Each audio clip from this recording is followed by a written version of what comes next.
Welcome to LC Screen Talk.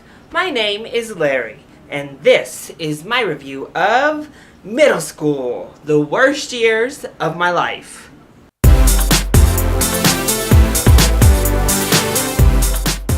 So I wasn't really too excited to see this movie. I kind of expected it to maybe be the worst hour and a half of my year, but it wasn't the worst hour and a half of my year. It wasn't great either, but let's get right into the review. To start with the positives, I think visually this film is actually shot really well. I think that the animated portions of the movie are actually the best portions of the movie. All the animated sections came to life really beautifully, and they also seem to be the most creative portions of the entire film. I also loved the entire medium of showing our main character's creativity and his passions come to life, and how he really kind of saw the world and how he interacted with his own imagination and his own drawings. I also think that some of the live action visuals were stunning as well. They showed a little bit of it, but the post-it sequence looks just visually amazing, as well as this really cool visual stunt that happens where the sprinklers are shooting out just colored water, and the kids are loving it and they're dancing in this like rainbow, and it looks beautiful. I think it is shot really well, and then of course the effect afterward of all the stained clothes and such, it just looked really cool. As well as some of the other gags and the other jokes that take place, all of them are just very visual, and most of them look really cool. I also think a few of our actors do a nice job. Griffin Gluck plays our main character, and I thought he was very good in the role. I think he portrayed most of it really well. He did a lot of eyebrow acting, which was a little meh, but I thought Lauren Graham was good. I think she could have even been a little bit better, but she played the mom well.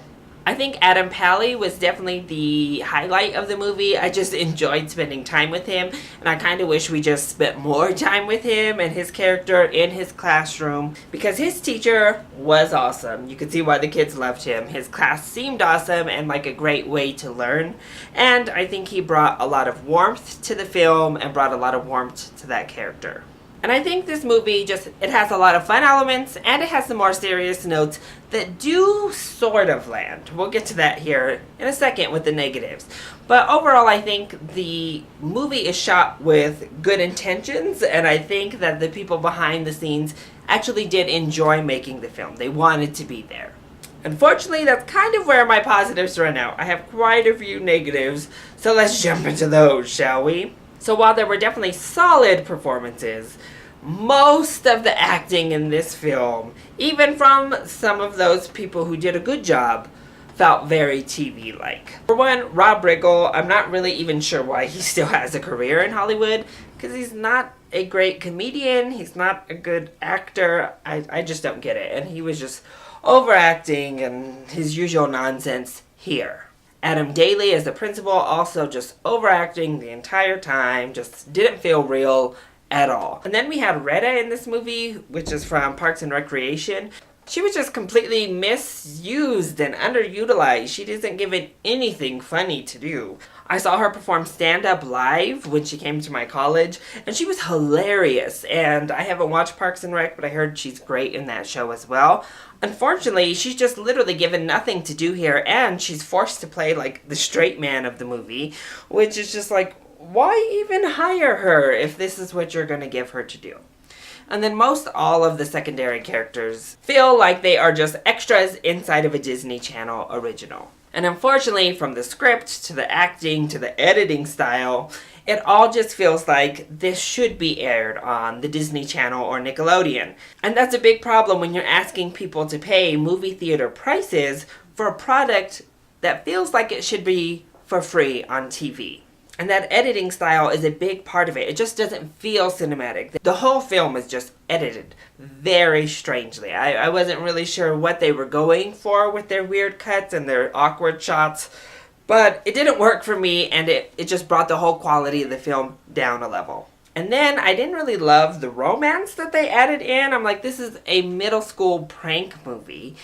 why do we need this weird romance? I don't understand. But hey, I guess they don't think people will come to movies if there's not a romance, huh?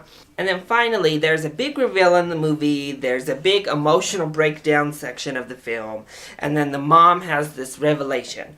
The big reveal, I think, was earned and actually had a nice touch to it.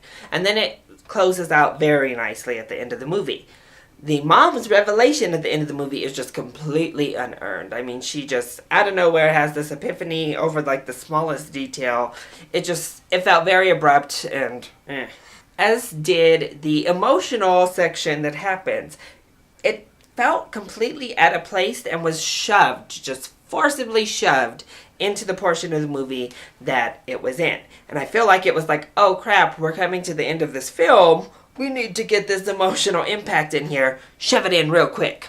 And the actual emotions that are felt during this scene, especially with like the little sister, who by the way I actually loved in this movie, would have been great if it all just was introduced organically instead of shoehorned into the movie. So overall, I kind of already said it. I think this is a great movie to be aired on the Disney Channel or Nickelodeon. I think that, 8 to 12-year-olds will get a hoot out of this film.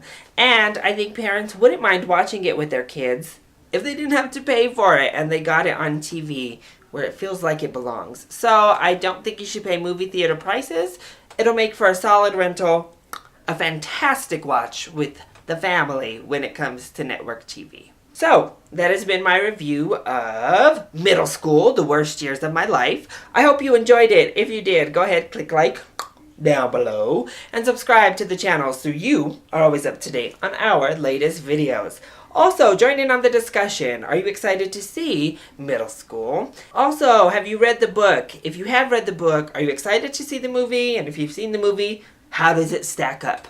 Let me know either in the comment section down below or hit me up on Twitter. I love you all so much for your support. Mwah! Thank you for watching, and I'll see you next time. Bye!